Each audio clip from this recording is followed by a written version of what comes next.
إن الحمد لله والصلاة والسلام على سيد الأنبياء أما بعد. When a person hears the words marriage, love, affection, what's the first thing that comes to mind? Man and wife? Boyfriend and girlfriend? Romeo and Juliet? Did anyone sitting in this gathering today think of a man and a doormat?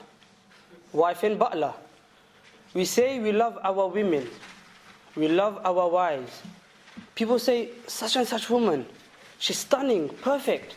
She ticks every box. Oh, I wish Miss Universe were mine. I wish Miss Cambridge to be my wife.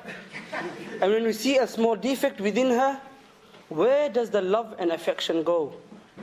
We put that to one side and we treat her like a football that gets kicked around on the pitch.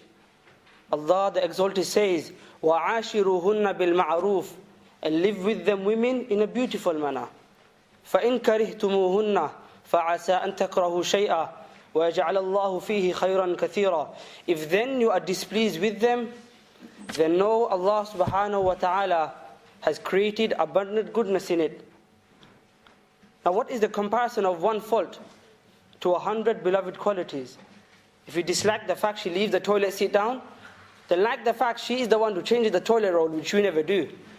The Prophet of Allah sallallahu alayhi wasallam says, "Istawsu bin nisa'i khayra." Take my advice with regard to women and act kindly towards them. فَإِنَّهُنَّ خُلِقْنَ مِنْ ضِلَعٍ. Verily they were created from a rib. وَإِنَّ أَعْوَجَ شَيْءٍ فِي الضِّلَعِ أَعْلَاهُ. And the most crooked part of a rib is its upper part. فَإِنْ ذَهَبْتَ تُقِيمُهُ. If you attempt to straighten it, كَسَرْتَهُ, you will break it. وَإِنْ تَرَكْتَهُ. If you leave it alone, لَمْ يَزَلْ أَعْوَجْ. It will remain crooked. فَاسْتَوْسُوا بِالنِّسَاءِ خَيْرًا. Take my advice with regard to women and act kindly towards them. Now the beauty of a rib is this angle, shape and form. Imagine yourselves with straight ribs. Doesn't make sense. To take maximum benefit from this rib, you must leave it in the way it is. Now a question comes to mind that women were created from the rib of Hazrat Adam alayhi salatu wasalam. Why? Why wasn't she created in the same manner as him? She wasn't created from the head of man to rule over him, nor from his feet to be enslaved and trampled by him. But she was created from his side to be his equal, under his arm to be protected, next to the heart to be treasured, so man can keep her close and live side by side with her all his life. There are many misconceptions in our society today regarding marriage. People think marriage is all about fulfilling one's carnal desires, to have a maid cooking and cleaning for you constantly, or the trophy to be shown off to others. Is this what our intention should be? Are these the reasons for getting married? Now marriage is a great bounty of Allah subhanahu wa ta'ala, where therein the lady was prohibited to even view.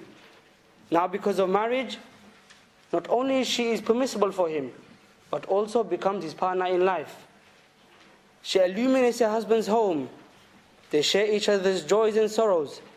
They become the means of future generations through their children. There are numerous Islamic and worldly benefits of marriage, the foremost of which it being a sunnah of the Prophet of Allah sallallahu alayhi wasallam. The Prophet of Allah sallallahu alayhi wasallam says, وَفِي بُضْءِ أَحَدِكُمْ صَدَقَةٌ, that fulfilling your desires with the wives a means of sadaqah and charity. Upon hearing this, the Sahaba asked, Ya Rasulullah, أَيَأْتِي أَحَدُنَا شَهْوَتَهُ وَيَكُونُ لَهُ فِيهَا أَجْرٌ? That we fulfill our desires with our wives, upon this we are rewarded? The Prophet of Allah sallallahu alaihi wasallam says, أَرَأَيْتُمْ لَوْ وَضَعَهَا فِي حَرَامٍ أَكَانَ عَلَيْهِ فِيهَا وِزْرٌ? That wouldn't he be sinful if he does this in a haram way? فَكَذَلِكَ إِذَا وَضَعَهَا فِي الْحَلَالِ كَانَ لَهُ أَجْرًا. So accordingly, if he does this in a halal way, upon this he is rewarded. Once the Prophet of Allah asked the Sahaba, shall I inform you of something which is better than fasting the whole day and praying the whole night? Good character is much greater. Shall I inform you of something which is better? To have good character with the wife and to treat her with mildness. We can use many different lives as an example, but let's use the best of all examples, the Prophet of Allah sallallahu alaihi wasallam. He was just not a prophet. He was a benevolent father. He was a cherishing grandfather. He was a great warrior. He was a veteran campaigner. He was a spiritual healer. He was a confident and expert commander. He was a romantic and loving husband. Hazrat Aisha radiallahu anha was asked, the beloved wife of the Prophet of Allah sallallahu alaihi wasallam, as how the Prophet behaved at home. She replied, he would assist his wives in the housework, mend his shoes, sew his clothing, clean the house. He wasn't like us, a lion at home and a mouse outside. Not only was he practical around the house, but also he was very romantic. Hazrat Aisha radiallahu anha states, as how the Prophet of Allah would lie down with his head in her lap. They would share the same drinking cup, putting his lips in the same place where Aisha radiallahu anha had put on. He would also eat from the same meat joint where she had eaten from. On one occasion, they both had a race together. Now how many of us sitting here today will help the wife in cooking, cleaning, feeding the children? How many of us sitting here today will have a race with the wife in Jesus Green Park? People probably think that Olympics in London or Cambridge. Which one? Now, what's the main reason why men and women are not getting the rights they deserve? Today we marry one and we complain, she's like this, she's like that. Now Islam has extended rights to both husband and wife. But are we ready to accept the teachings of Islam and the Prophet of Allah sallallahu alaihi wasallam? From amongst his teachings are the rights of the husband. That she must obey her husband in every lawful matter. Adopt good manners towards him. She must not leave the house without her husband's permission. She must not let anyone come inside the house without the consent of her husband. She must not despise or mock her husband due to his looks or poverty. That respect your husband. The Prophet of Allah sallallahu alaihi wasallam was asked, Ayyun nisa'i khair? Who are the best of women? He replied, Allati tasurruhu idha nadhar. She makes her husband feel happy when he glances at her. Wa tuti'uhu idha amar. And she obeys him when he instructs her. وَلَا تُخَالِفُهُ فِي نَفْسِهَا وَمَالِهَا بِمَا يَكْرَهُ.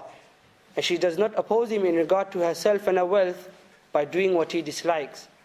The Prophet of Allah sallallahu alaihi wasallam says, Al-mar'atu idha sallat khamsaha. If a woman performed the 5 obligatory prayer, وَصَامَ shahraha, she fasts in the month of Ramadan, وَأَحْسَنَتْ فَرْجَهَا, she protects her chastity and honor, وَأَطَاعَتْ بَعْلَهَا, she obeys her husband, فَلِتَدْخُلْ مِنْ أَيِّ أَبْوَابِ الْجَنَّةِ شَاءَتْ, she may enter Jannah via whichever portal she desires. The Prophet of Allah sallallahu alayhi wasallam says, لَوْ كُنْتُ آمِرًا أَحَدًا أَن يَسْجُدَ لِأَحَدٍ لَأَمَرْتُ الْمَرْأَةَ أَن تَسْجُدَ لِزَوْجِهَا. If I were to order anyone to prostrate, I would have ordered the women to prostrate before their husbands. Amongst the teachings of the wife, حُسْنِ خُلْقٍ, to treat your wife with love, with respect, with nobility, with happiness, to enjoy patience with the natural faults and shortcomings, to admonish her politely, not to lose your temper over her. To educate your wives with deen. It is compulsory on the husband to provide her the obligations of deen, to teach her about salah, zakah, hajj, menstruation, etc., etc., providing the fundamental teaching of the Qur'an and the sunnah of the Prophet of Allah sallallahu alaihi wasallam.